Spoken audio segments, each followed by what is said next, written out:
Good morning. We're going to start with singing. We're going to do Where Do We Come From, which is number 1003 in the Teal hymnal. And I invite you to rise in body or in spirit so we can sing together.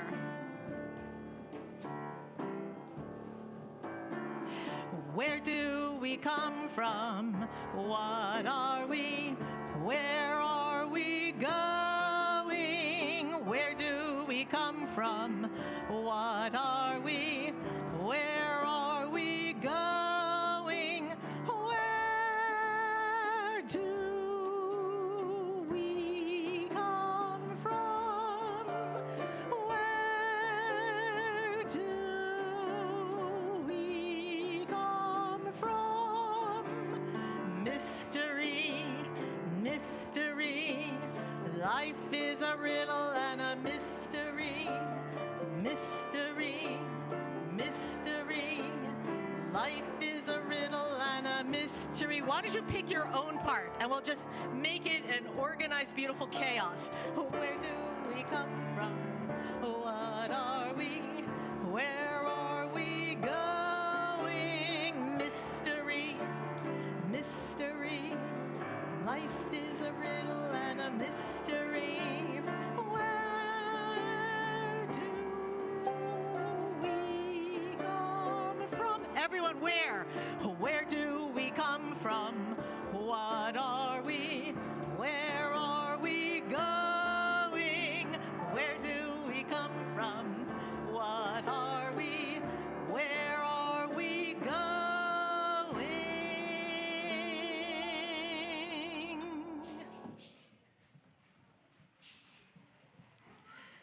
My name is Misa Iwama. I'm the Director of Music Ministry.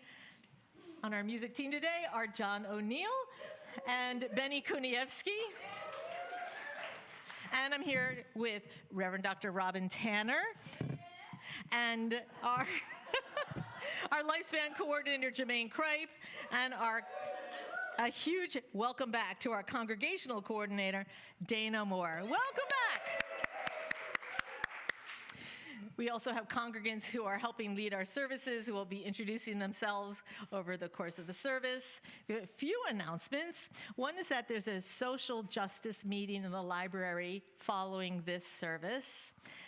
You can also sign up for General Assembly in June. You can watch it virtually, or you can go to Montclair and be in a room with actual people and watch it together there. On May 17th, we have a coming of age service, which is always one of the highlights of the year, and Jamaine has been working on that. Also on May 17th, we have a recognition of Robin's 10th year here. And on May 17th, as Dana likes to say, we have a one-day choir with lunch and lyrics. So you can just show up, or it's even more helpful if you let me know, either email or in person, that you're going to be coming. It's the chance for you to be in the choir without doing rehearsals. And it's really fun, and we have a nice lunch together and learn some tunes that would come back in the service later on in the year. So it gets you familiar with things without too much of a time commitment. On May 31st, we have another music event coming up, which is there's an afternoon music concert, and it's members of the New York Philharmonic. So in this case, you can hear members of the New York Philharmonic, but you don't have to go into New York or pay for parking. You can just come hear their concert. We're going to be having music from Brahms of the 19th century classic. It's all music of the genre called romance, but there will also be music from Argentina, from now, a tango. And we'll also be having music from Paris and from New York, so I hope that you will come on May 31st. All right, now we're going to have chalice lighting. Thank you, Misa. Good morning, beloved.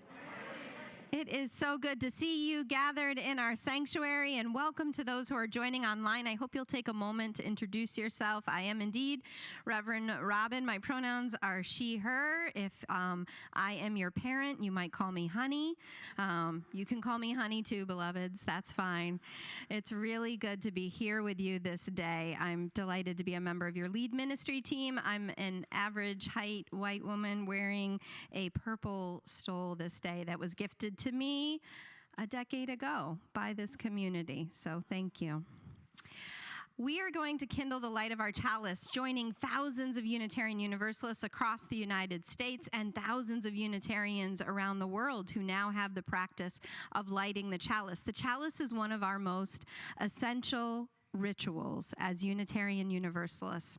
It comes from 2 generations ago when the United States had not yet entered World War II, and reports were coming to Unitarians in the United States of the rise of the Nazi Party and the persecution and suffering that was occurring by Jews and others in Germany. Our denomination called upon Unitarians, and Reverend Waitstill Sharp and his wife Martha answered the call and said that they would go to Germany to see what was happening, as the American press was not yet covering the full extent of what was happening. They went to Germany, and as we know the rest of the story, what they found was far worse than what they had heard. They returned briefly to the United States to gather some supplies. They left their young children in the care of their congregation, and they went back. They developed a refugee agency, the Unitarian Service Committee, that helped hundreds of people, including children, escape Germany and the subsequent countries that fell to the Nazis. In that work, they needed a symbol that would communicate across languages and in situations where words could not be said, that demonstrated, trust us, we will get you to safety. They asked Hans Deutsch, one of the artists that they had helped escape, to create an image, and he created the chalice. He said the cup represented the love, the priesthood, the ministry, this service of these Unitarians. And the flame represented the willingness to sacrifice to answer love's call. After they came home from the war, they brought the chalice, and it soon spread to Unitarian congregations across the U.S. And when the Unitarians and Universalists became one in 1961, they used the chalice, and we carry it today with that same meaning. So no pressure, but is there a volunteer who wants to kindle the light of the chalice? Benjamin and Ariana, the dynamic duo, come on down. John, could we get some music for the journey?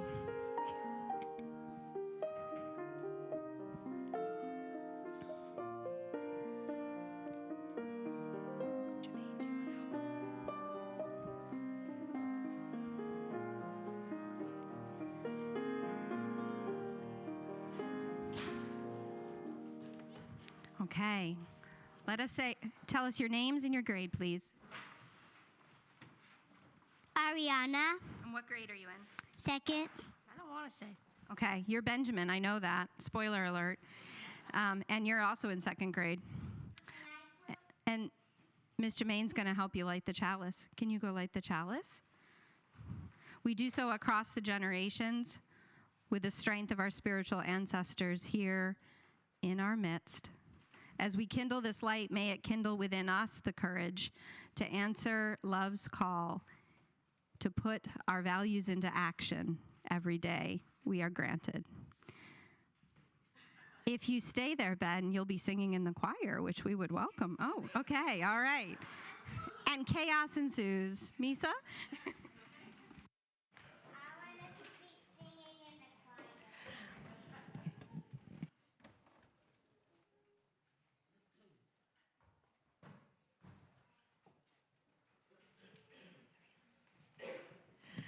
All right, so the next thing we're going to do is a piece called I Feel Your Joy.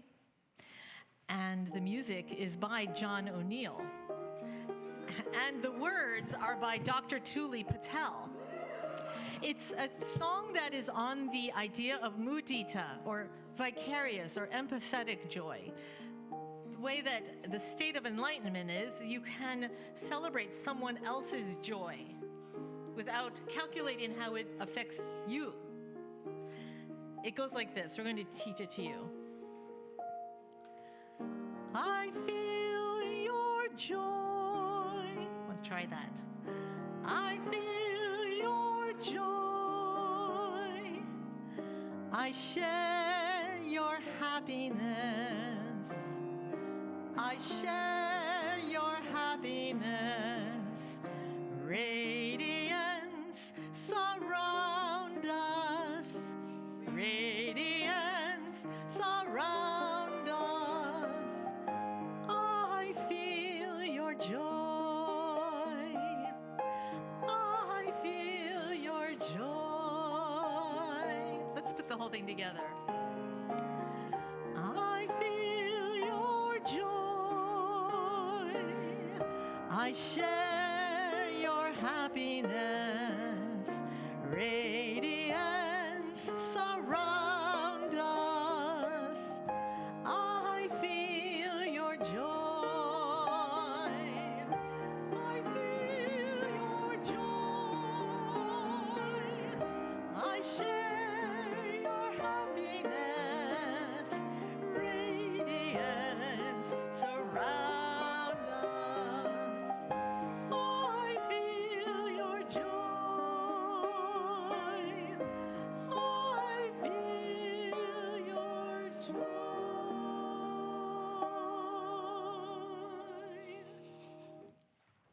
Thank you.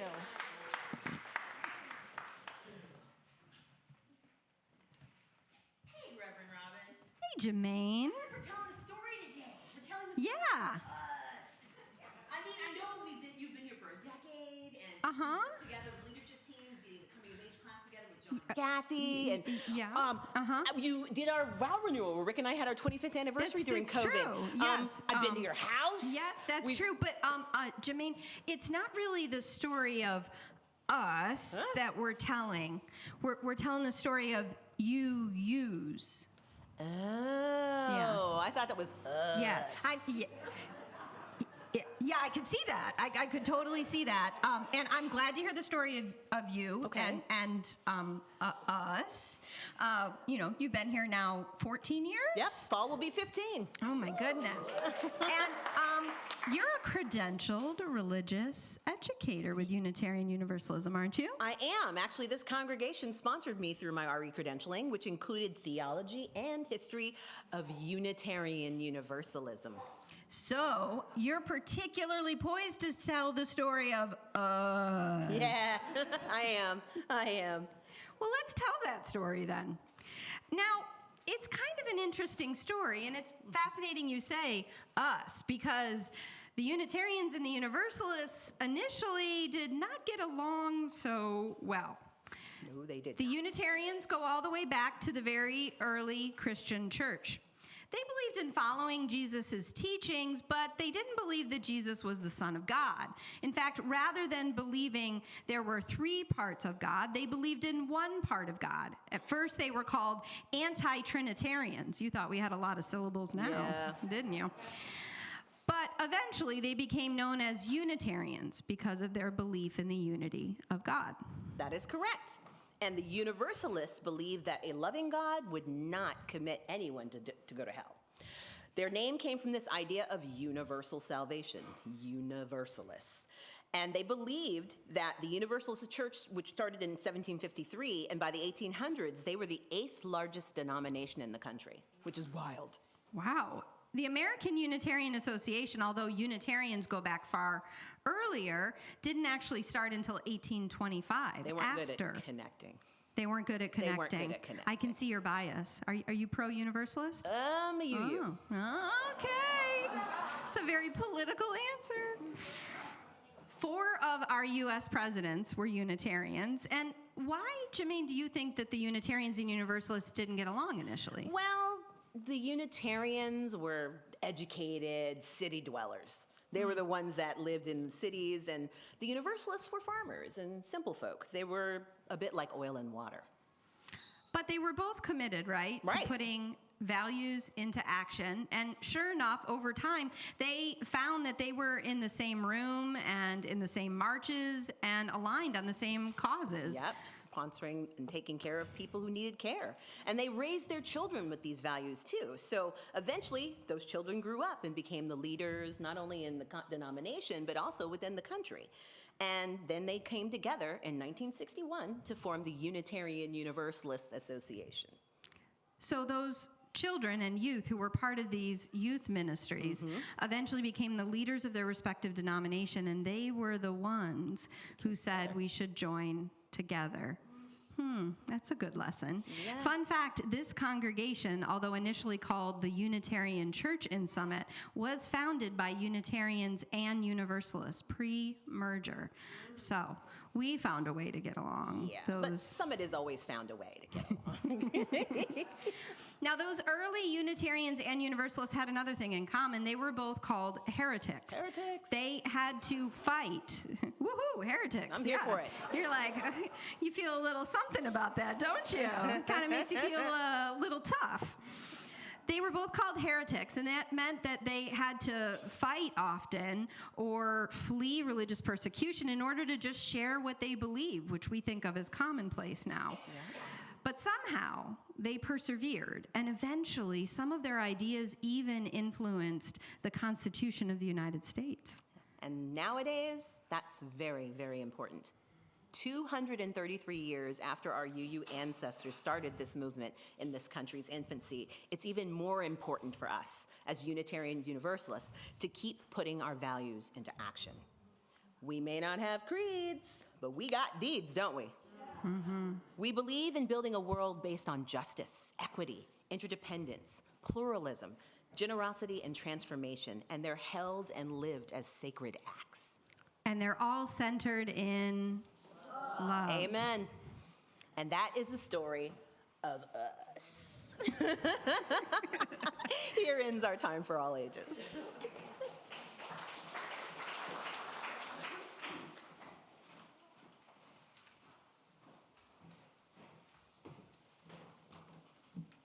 Good morning. My name is Kit Stinson, she, her, and I have the pleasure of serving as your chaplain this morning. As a visual cue, I am of unremarkable height with short white hair, and I was searching for the name of the color of jacket and shirt I'm wearing. I came up with mushroom, but mushrooms come in many, many different colors. They are all beautiful. That is a heavy-handed metaphor for chaplains. So I will just say it's sort of taupe-ish. Okay. I'm also wearing a burgundy-colored stole, which identifies me as a beacon chaplain. Chaplains are volunteers trained to create sacred space for connection and healing.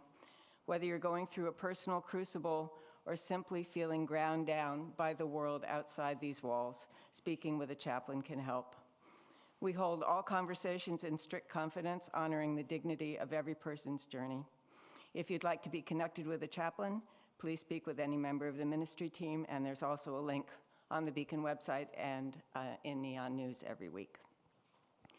Chaplains also participate in a variety of rituals that bookmark our congregational life. One of the most familiar is the Sunday morning ritual of community candlelighting. Oh, thank you. Today, we light a candle for voters in Louisiana and potentially well beyond, in light of last week's Supreme Court ruling that would limit open, free, and fair access under the Voting Rights Act. In a statement that you may have seen, the Unitarian Universalist Association described that ruling as a profound moral wound to multiracial democracy. We light a candle for John Franklin's memory, his family and friends. His celebration of life was yesterday. Finally, we light a candle of joyful welcome to our new Beacon members. We look forward to learning, growing, and working together to heal the world, and we will welcome officially a little later in the service. For whatever you hold in your hearts this morning, I invite you to light a candle here in the sanctuary or wherever you are. And if you are in the sanctuary, we're continuing with the process of having an usher invite you row by row to come up helps a little with traffic flow.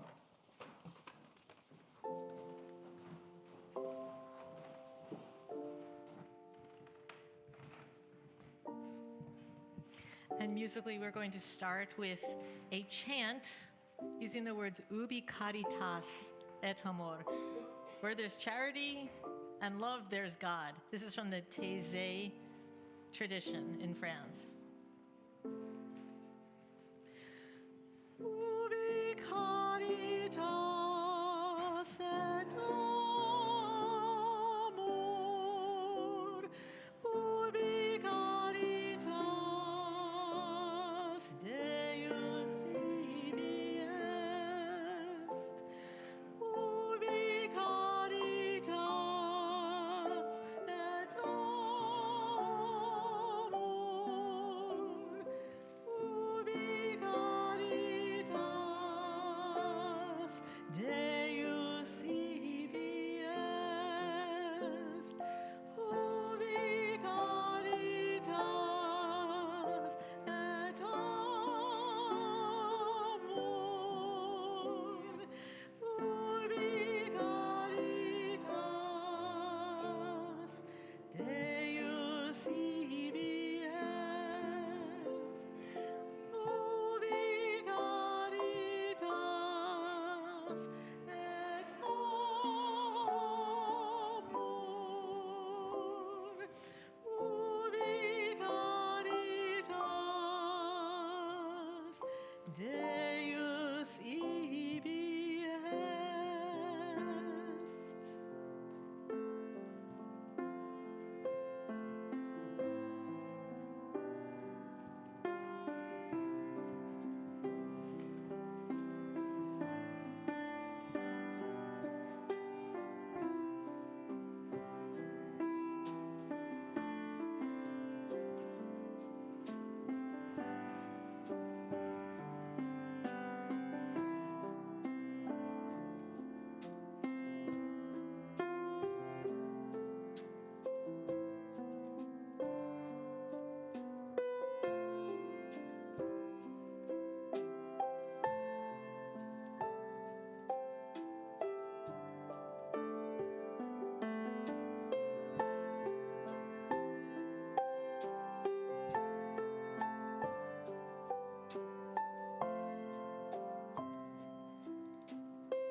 Good morning.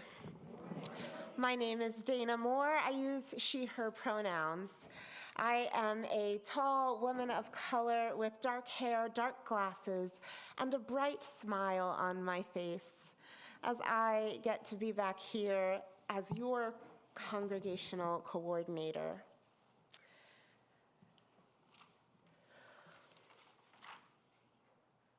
I am a Unitarian Universalist by choice. There are many reasons. Some, like coffee hour after every service, is why I am a UU. Because of the opportunity to learn in places like Connecting at Beacon, which happens today.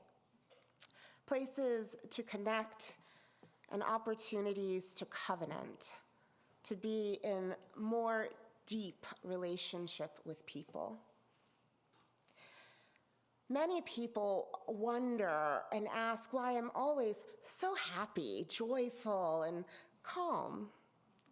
And it is because I have a practice that calls me to do this work.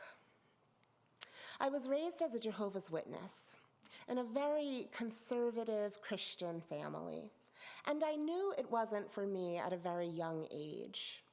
When I was told that I could not visit other churches or learn about other world religions and needed to stay focused on the word of Jehovah, I immediately found opportunities and took them, like attending church with friends after sleepovers, or secretly going to the library and reading about the world's religions. It was very motivating to be told no. I thought I would be a woman of 28 different faiths by the time I hit my 20s. I often enjoyed going to different houses of worship on Saturdays and Sundays, sometimes up to 3 different services, because I loved to see and hear the connections between each, our shared histories, and the way that we love. I found each to be beautiful in their practice.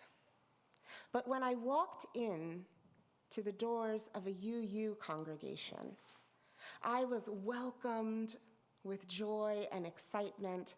I was welcomed into opportunities to continue to grow and be my best self.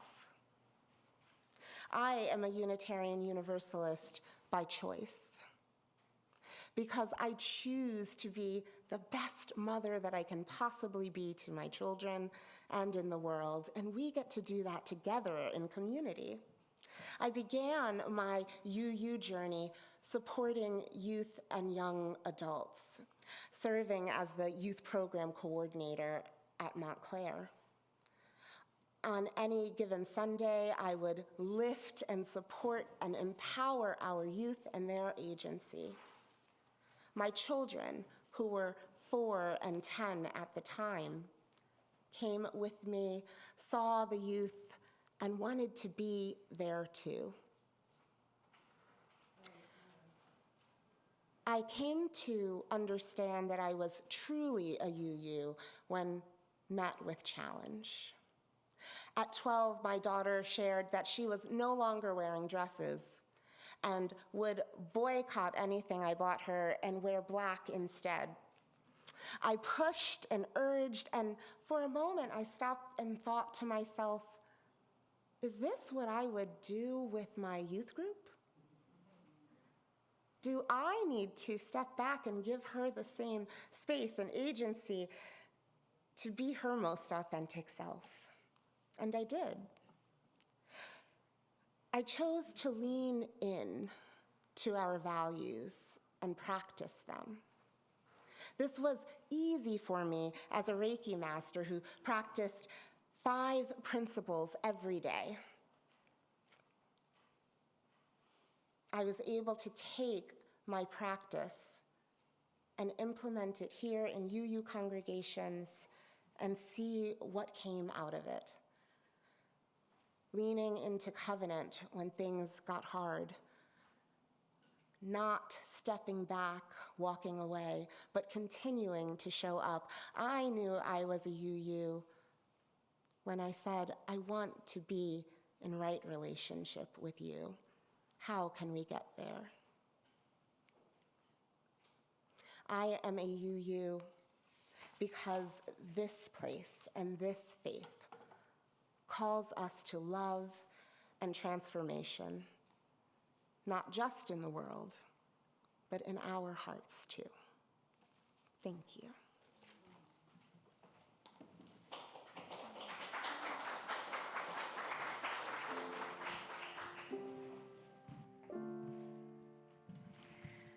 I want to thank the choir for being here today.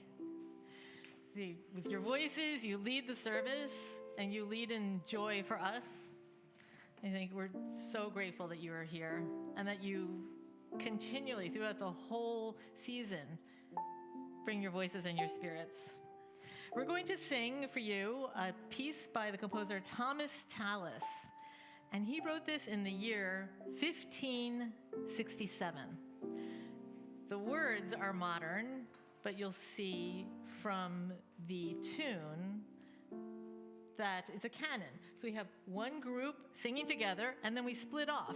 And there's kind of an overlapping way that it's structured. So you'll hear things from one side that's a little bit differently from the other side.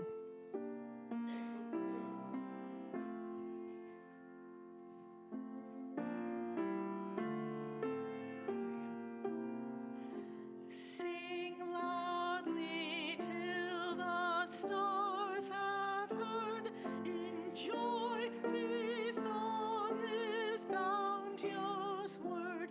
Our values call us to explore and open wide the Spirit's door.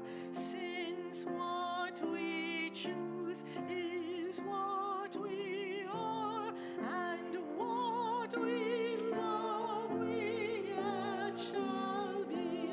The goal may ever shine afar, the will to reach it makes us free.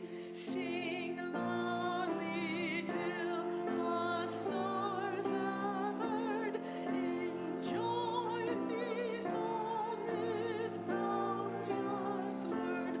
Our values call us to explore and open wide the Spirit's door.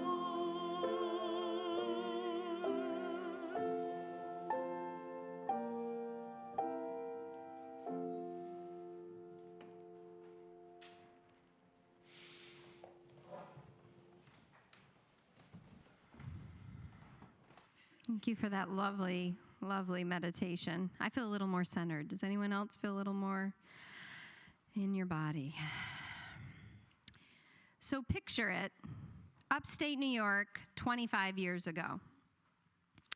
I am a teenager who has left a tumultuous home. I am trying to find my pathway.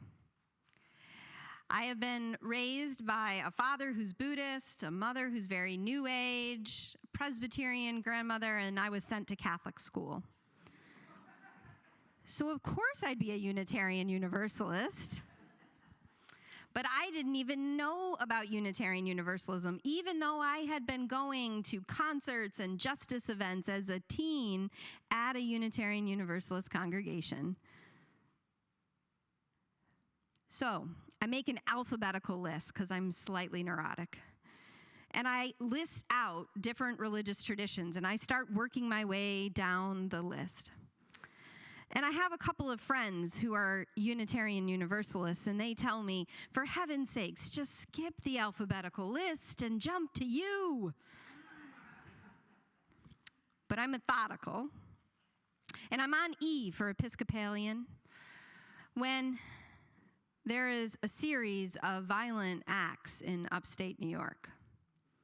Clinics that provide abortion and important reproductive care are threatened, and then a doctor is shot, and there are bomb threats. The LGBTQ community is shaken when violence breaks out, including a gay couple being beat up, leaving a bar one night. And my friends encourage me, skip to you. So I do, and I find my way into a Unitarian Universalist congregation in Rochester, New York, and I sit in the very back row, and I cross my arms, and I have an attitude of, show me what you got. I've made it halfway through the alphabet. And the minister comes into the pulpit and welcomes us, not just with a general, everyone is welcome here, but with specificity. And my arms kind of drop to my side. And then in the service, the topic of the violence that has erupted against the LGBTQ community isn't avoided. In fact, it's addressed head on. And I start to lean in.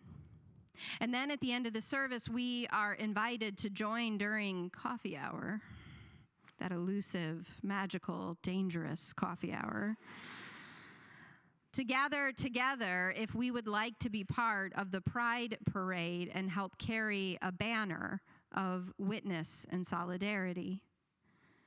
And so I join, and before I know it, I'm signed up to help carry the banner with dozens of other Unitarian Universalists from this congregation. And just a few weeks later, I find myself somehow decked out in my rainbow best, holding that banner, shaking a little because I can see the protesters that have gathered at the corner to meet us with vitriol.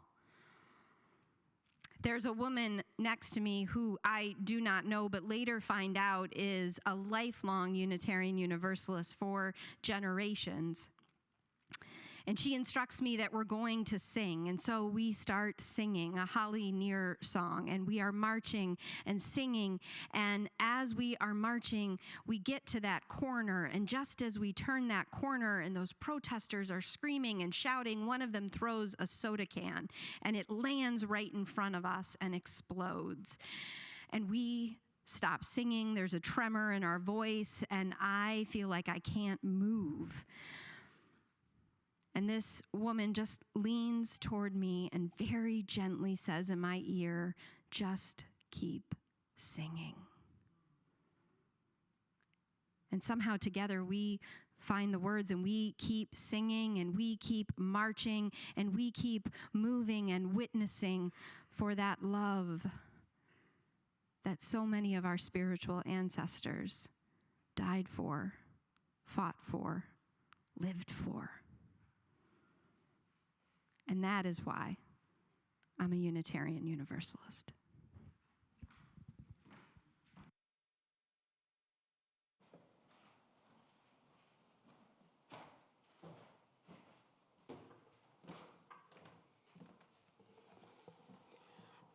Good morning. I'm Jean Crichton. I'm going to speak about our partner church relationship and our scholarship students in Barote, Transylvania.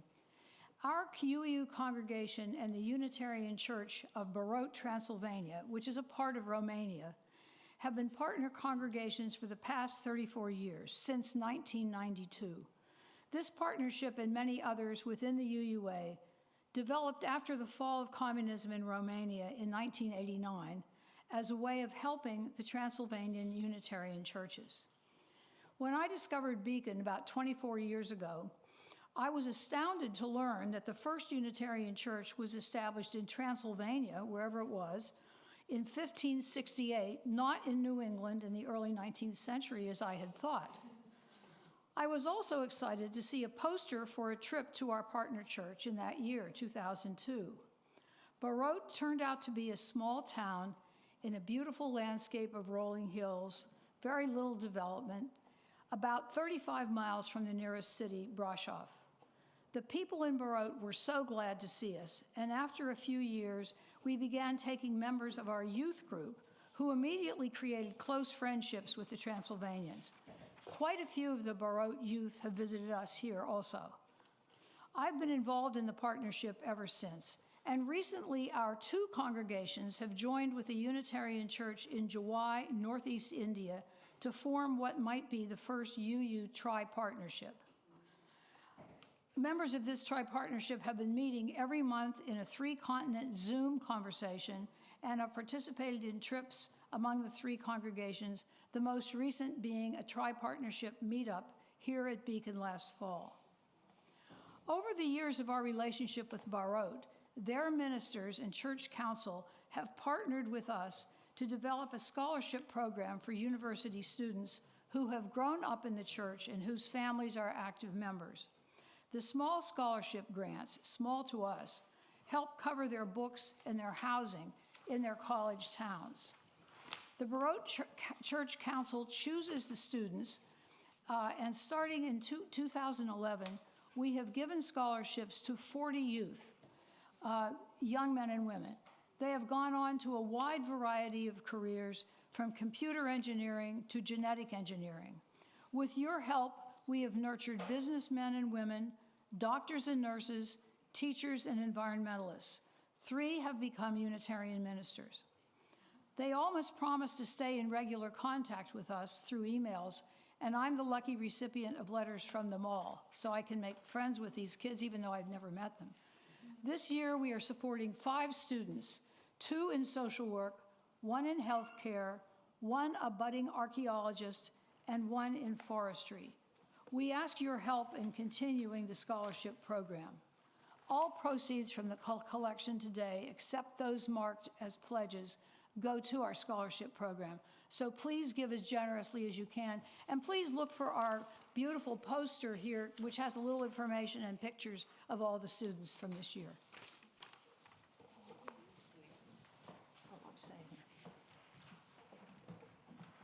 Our morning offering will now be most gratefully received.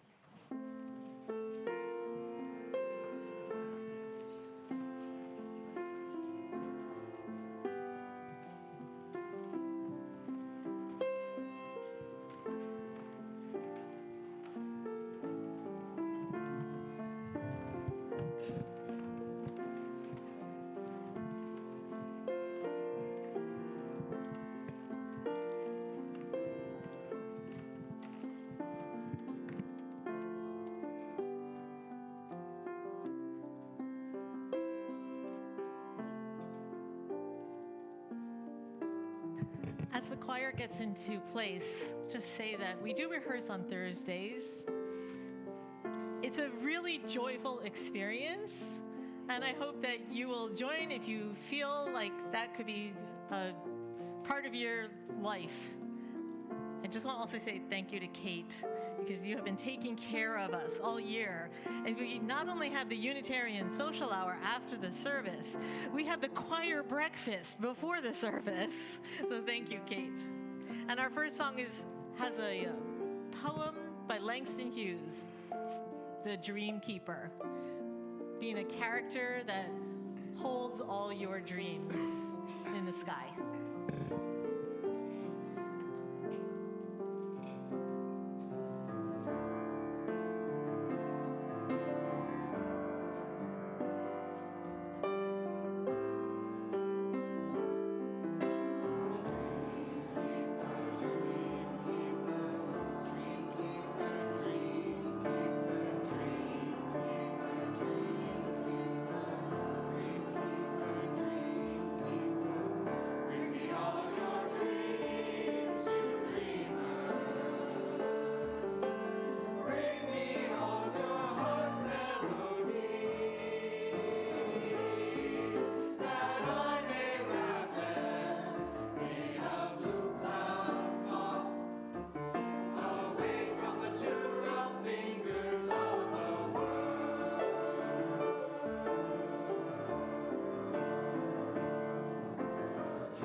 And the next song we're going to do is Keep On Moving Forward, which I would say relates so much to what Reverend Robin was talking about, is you just keep on singing.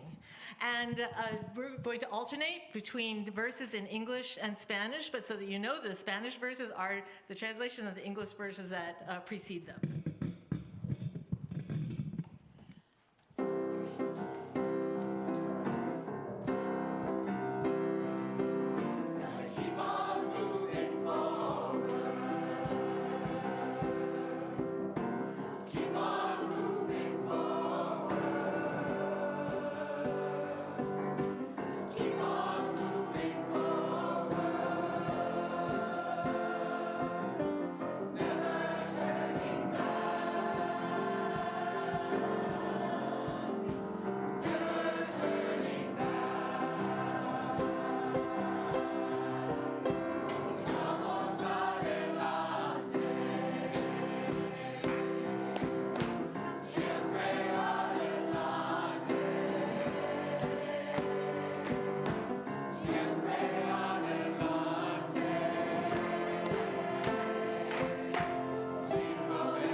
Good morning, Beacon. Good morning. My name is Ellen Boylan. I use she, her pronouns. I am a seasoned white woman with salt and pepper hair, definitely trending salt. My husband, Dennis, and I joined this beloved community about 20 years ago.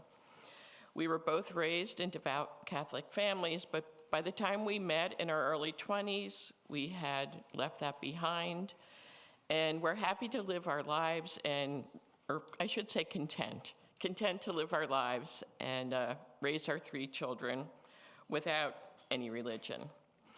And then this all shifted for us in the early 2000s when our country started a senseless war, trampled on our civil rights, and didn't take care of our people. It sounds familiar, right? And but looking back, that seems like the golden era of the US right now. But it was a dark time for Dennis and I, and we both felt a need to find something bigger than ourselves, a larger community that was grounded in justice and goodness. And Dennis did some research, and he was the first one to walk through these doors, and he came home and said, "I think you'll like this place." And he was right, and I came, and I've been here ever since. And at first, I was drawn to the music, thank you, choir, that was so beautiful today, and to our brilliant ministers and their thoughtful sermons. But I pretty soon realized that if I was going to realize and fully take advantage of all Beacon had to offer, I had to put myself out there and experience, all the things that Beacon had to offer. And honestly, this was hard for me. I'm not a super social person. I'm not really a joiner, but I did it, and I stayed with it. And eventually, I joined lots of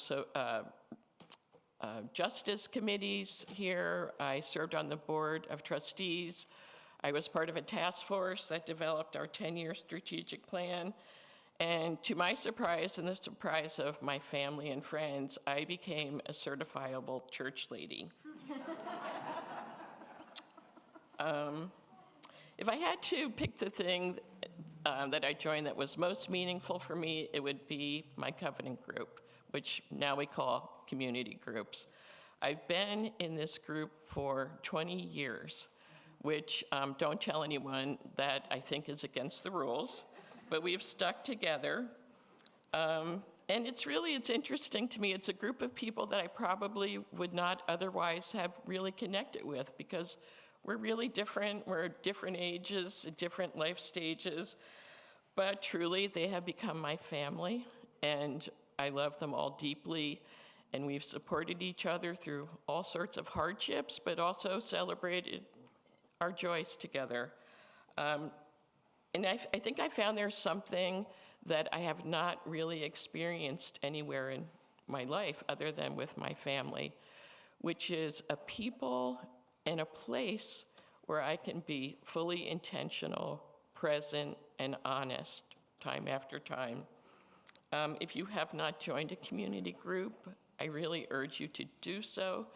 You'll form great connections and friendships, and you'll become a better human. So thank you for this opportunity to share with you what I love about Beacon.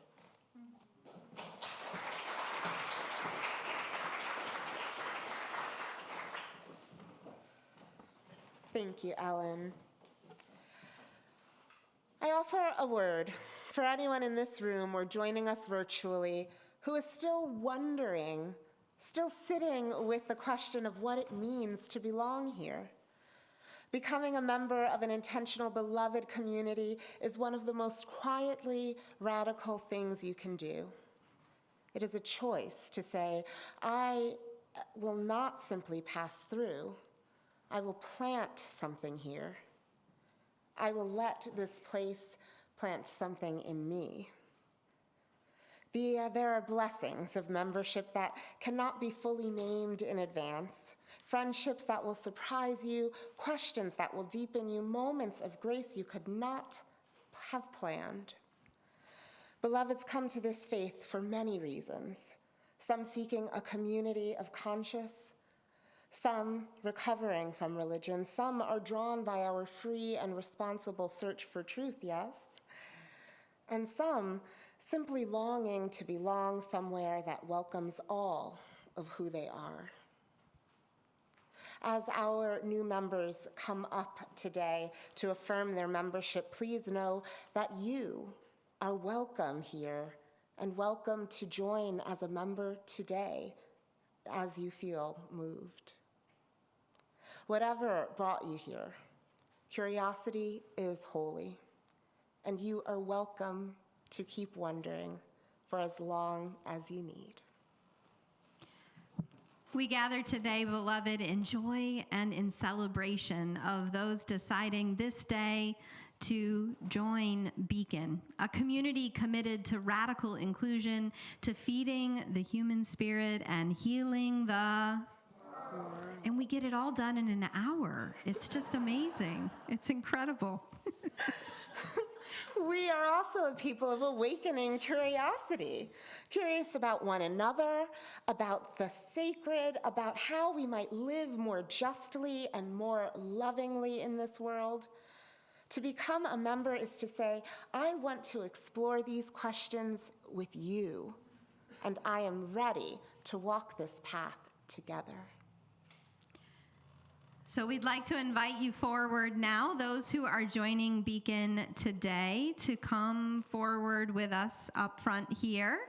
We have some who are joining us online, and we invite you, if you didn't plan on saying yes this Sunday, to come forward as well.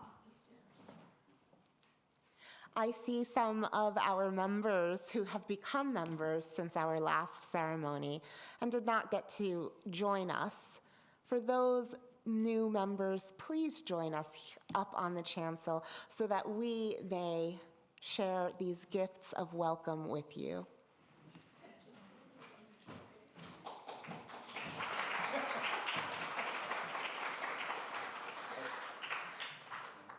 I see a dear friend who has joined our community, Kay, and the Connor family. We will share these gifts with you after this service. We ask you now to join us. We'll give Kay a moment to come forward. And those who are online, we have someone who's joining us online. You can respond in the chat. Thank you.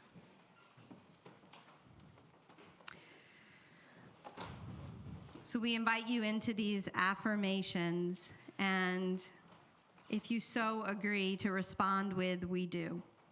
Do you join this congregation freely with open hearts and awakening curiosity, seeking, you're early, seeking to grow in spirit and in service, and promising to participate in the life of this community according to your means and abilities?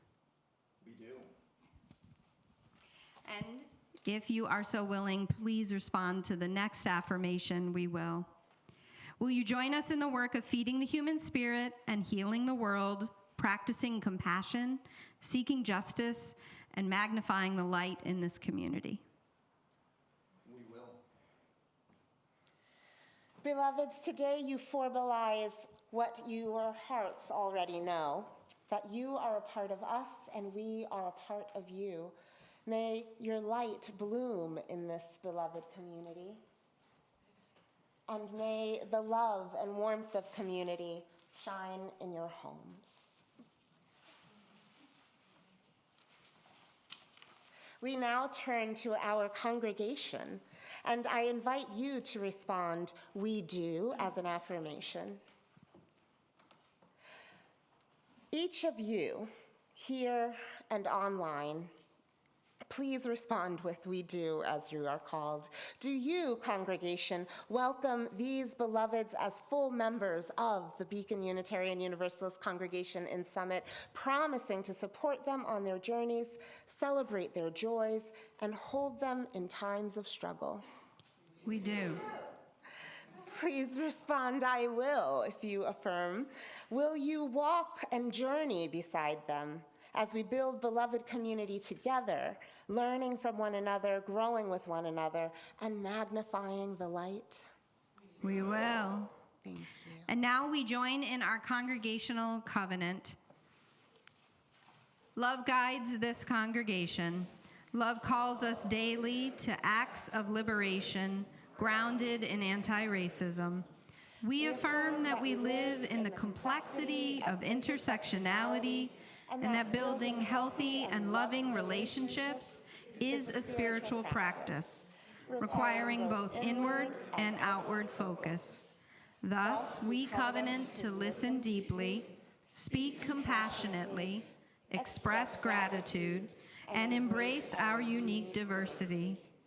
We endeavor to communicate honestly and with compassion, particularly when we are in conflict.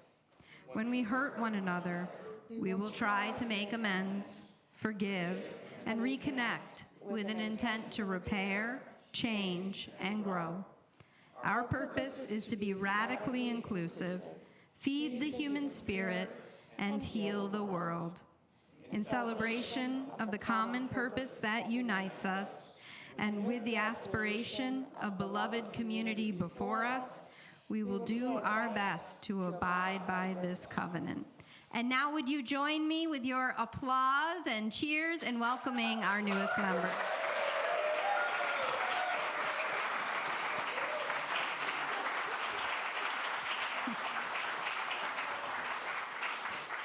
Welcome home, beloveds. Welcome home.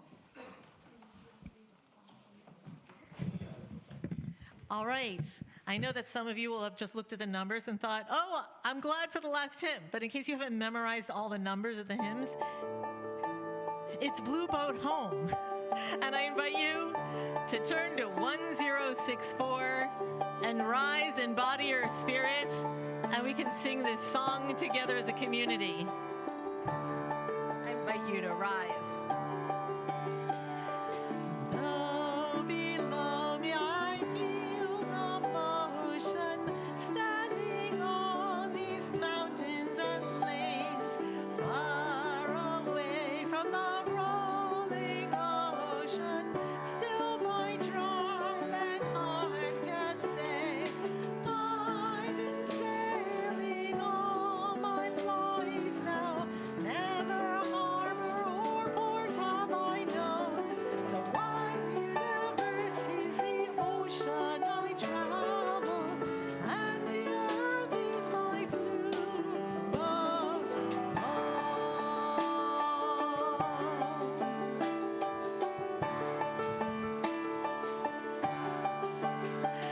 Sun, my sail, and moon, my rudder, as I ply the starry sea, leaning over the edge in wonder, casting questions into the deep, drifting here with my ship's companions, all we kindred pilgrim souls, making our way by the lights of the heavens in our beautiful blue boat home.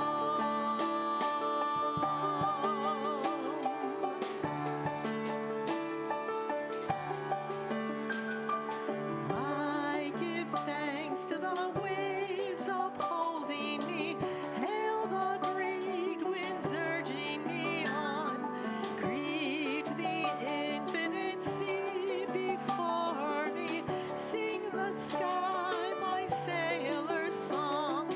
I was born upon the fathoms, never harbor or port have I known. The wide universe is the ocean I travel, and the earth is my blue boat home.